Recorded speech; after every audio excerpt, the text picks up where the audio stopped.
Il fallait jouer des coudes ce matin à Paris pour figurer sur la photo de famille de la Transat Jacques Vabre 2015. Une édition qui affiche l'un des plus beaux plateaux de ces dernières années. 42 bateaux, c'est pratiquement le deuxième niveau de participation depuis 12 éditions, donc à une période où les choses ne sont pas forcément faciles pour les partenariats.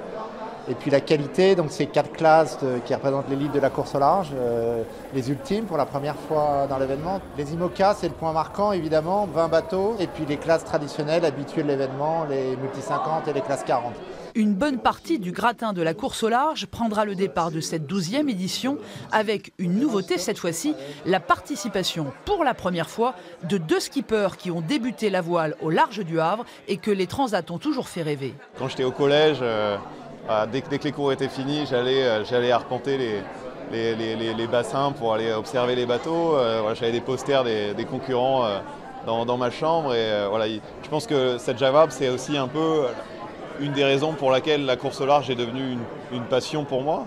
Et être maintenant au départ, c'est vraiment un rêve qui se réalise. Quand on est havrais, forcément, on a toujours au fond de soi l'envie de se dire qu'on la fera un jour. J'ai eu la chance d'être invité à venir faire ça et je vais en profiter un maximum. Et il en profitera, Stan Mallard, car au menu des navigateurs, une longue traversée de 5400 milles, direction Itajaí au Brésil. Une flotte emmenée par les ultimes, c'est Maxi Trimaran.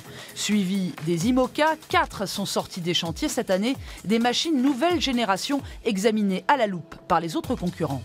Au-delà de l'aspect sportif, qui est effectivement l'objectif est de gagner cette course, il y a un aspect technologique hyper important, puisque à l'issue de cette course-là, on pourra faire un vrai bilan en disant voilà, les bateaux à foil, ça marche dans telles conditions, ça marche moins bien dans telles conditions, et est-ce que le bilan est positif, et est-ce que ça vaut le coup de franchir le pas technologiquement pour le prochain Vendée Globe.